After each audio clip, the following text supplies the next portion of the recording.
somos tu voz. Vamos nosotros a conversar ahora con Emanuel Rivas. Él es periodista, es defensor de derechos humanos e integrante de la organización no gubernamental Caleidoscopio Humano. Emanuel, bienvenido, un gusto recibirte. ¿Cómo estás? Hola, buenos días, Vanessa. Muchísimas gracias por la invitación y más para hablar de un tema tan importante, ¿no? Como el que vamos a abordar en estos minutos. Importantísimo, porque el pasado 10 de septiembre fue el Día Mundial para la Prevención del Suicidio, un tema sobre el cual se ha venido alertando desde hace varios años en el país, al menos desde 2018. Organizaciones no gubernamentales como la que tú representas o el Observatorio Venezolano de la Violencia han ido alertando sobre un aumento en los suicidios en el país. Sabemos que las causas que llevan a las personas a atentar contra su vida pueden ser multifactoriales y que en ningún caso quizás los suicidios o los factores de riesgo que intervienen en el suicidio pudiesen ser vistos como una receta, pero en el caso del Estado venezolano, ustedes han alertado que no ha aplicado políticas públicas para hacer frente a ese flagelo. ¿Cuán importante es el rol del Estado y de nosotros como sociedad, no solo en el abordaje, sino también en la prevención del suicidio? Emanuel, además, ¿cuál es la realidad hoy en Venezuela? Sí, mira, nosotros desde Caleidoscopio Humano estamos tratando de visibilizar esta situación que lamentablemente sigue creciendo en el país. Somos parte de un proyecto que se llama Monitor DESCA, que denuncia las vulneraciones de los derechos económicos, sociales, culturales y ambientales que tienen influencia directa con los suicidios. Actualmente en Venezuela no hay ningún tipo de política pública que realmente contribuya a disminuir estas cifras y que contribuya a una mejoría en la salud mental de los venezolanos. Nosotros en un trabajo que presentamos el pasado 10 de septiembre en el marco del Día de la Prevención del Suicidio, hicimos mucho énfasis en Mérida porque es la entidad que tiene la mayor tasa de suicidios en el país. Acá en Mérida no hay ningún tipo de política ni municipal, ni regional, y mucho menos nacional que aborde este tema del suicidio, que aborde la salud mental, y el Estado está prácticamente inexistente en este tema que requiere de muchísima atención. Es en este momento cuando un grupo de organizaciones se unen para hacer frente, para buscar soluciones, para buscar alternativas, para proponer ideas, para visibilizar, pero también educar y crear conciencia sobre la grave situación que representa en este momento el suicidio, que como tú bien lo decías, es una causa de muerte multifactorial, pero que el Estado venezolano está prácticamente de espaldas a esta situación, Vanessa. El suicidio no tiene edad. En Mérida hemos visto en los últimos días como personas de 70, 80, 60 años se han suicidado justamente por una de las causas principales de esta situación es obviamente la emergencia humanitaria compleja que se vive en Venezuela desde el año 2015. También hay otros factores de riesgo como los antecedentes familiares de comportamiento suicida, de exposición prolongada a agroquímicos, en el caso de las zonas rurales del estado Mérida, como los municipios Pueblo Llano, Cardenal Quintero, Rangel. El consumo excesivo de alcohol también es otro factor que aumenta las vulnerabilidades, el bullying o el acoso escolar, los señalamientos incluso por la orientación sexual, la disfuncionalidad y la desestructuración familiar. Y hay un factor también de riesgo que nos involucra a nosotros como comunicadores, como periodistas, y es la forma en que estamos comunicando los suicidios. Muchas veces nos limitamos solamente a mostrar las cifras de una situación que está ocurriendo, pero no vamos más allá.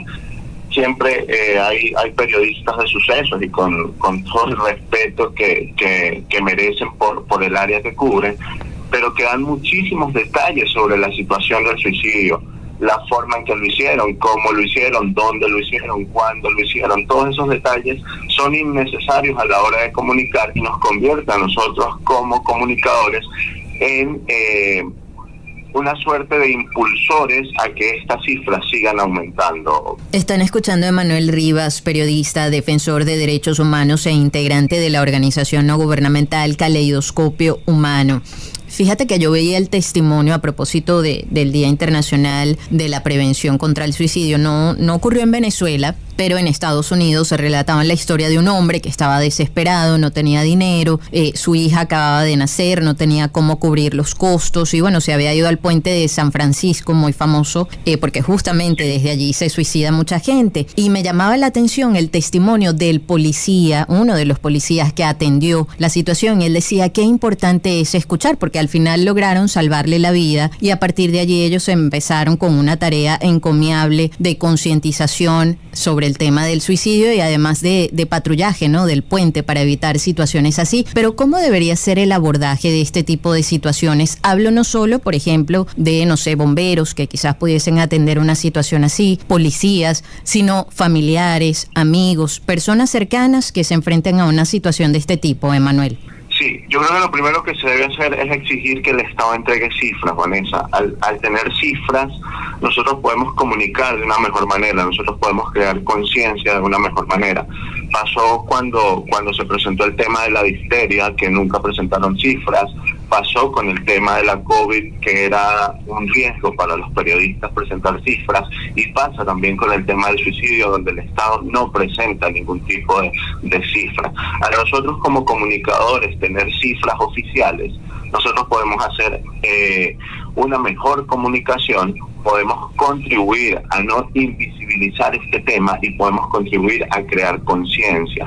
Luego, una vez con estas cifras, el Estado debe empezar por crear políticas públicas acertadas, y no solamente en materia de salud mental, Vanessa, también políticas acertadas que contribuyan a dignificar la vida de los venezolanos. ¿Por qué? Porque en este momento, por muy consciente que una persona sea que tiene o que necesita algún tipo de ayuda psicológica, la situación del país no le permite darse el lujo de acudir a una consulta médica. ¿Por qué?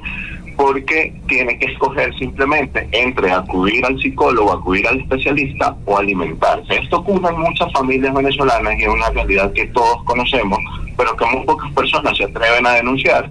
Y con esto que hacemos, alimentamos un discurso sobre una situación de Venezuela que prácticamente es irreal, porque el país sigue estando en crisis, el país sigue estando con millones de personas en la vulnerabilidad, en la pobreza, y esto hace que muchas personas, aún cuando son conscientes de que requieren algún tipo de ayuda psicológica, no puedan hacerlo por su poco poder adquisitivo, por el poco acceso a servicios de salud adecuados en el sistema público. Entonces creo que el Estado debe dirigir su mirada a eso, a crear políticas de prevención, más de informar. Tantas personas se suicidaron en el Estado Mérida, tantas personas se suicidaron en Venezuela. No, mira, estamos trabajando en esto para lograr prevenir que las cifras de suicidios sigan aumentando. En otros países, Emanuel, uno ve que incluso hay destinadas unas líneas gratuitas para atender este tipo de situaciones, ¿no? Y prevenir además el suicidio. En el caso de Venezuela existe algo similar. ¿Cuál sería ese ente encargado de coordinar y aplicar esas políticas para prevenir el suicidio? Fíjate, en conversación con el coordinador del Observatorio Venezolano de Violencia acá en Mérida, el profesor Gustavo Páez, él me comentaba que no existe ningún plan, que no existe ningún organismo especializado o dispuesto o presto a ofrecer este tipo de ayuda, a ofrecer donde las personas puedan acudir a recibir esta orientación.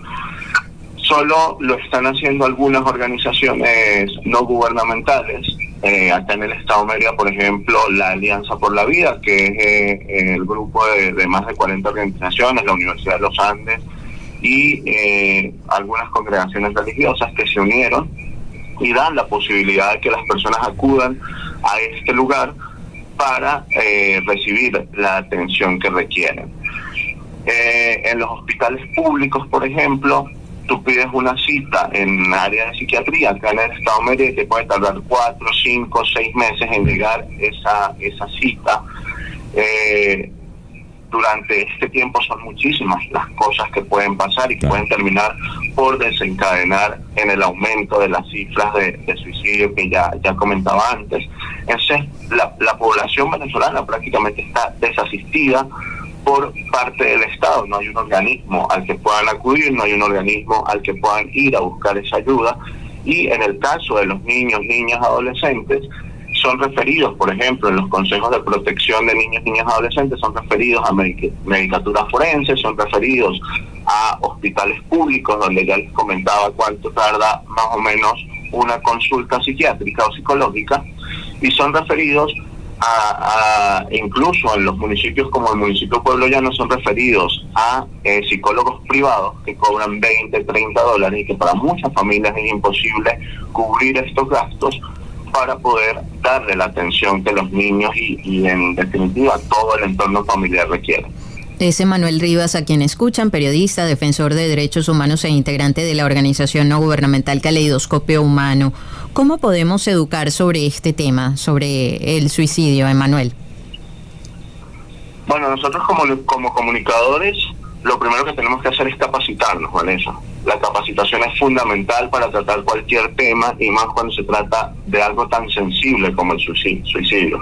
Desde Caleidoscopio Humano justamente estamos abordando este tema, no desde la revictimización, no desde las cifras, sino de esa forma de crear conciencia, de invitar a los periodistas, de invitar a los comunicadores, de invitar a los estudiantes de comunicación social y de cualquier otra área, invitar a los activistas e incluso, ¿por qué no?, a funcionarios públicos que se quieran unir a estas capacitaciones para darle el manejo adecuado al tema del suicidio, al tema de la salud mental. El tratamiento comunicacional es fundamental a la hora de transmitir este tipo de información, y nosotros como periodistas que tenemos herramientas digitales, que tenemos herramientas que manejamos el discurso comunicacional, podemos hacer muchísimo, pero para eso debemos educarnos, debemos capacitarnos y debemos también llamar incluso a la empresa privada a que incluyan en sus compañías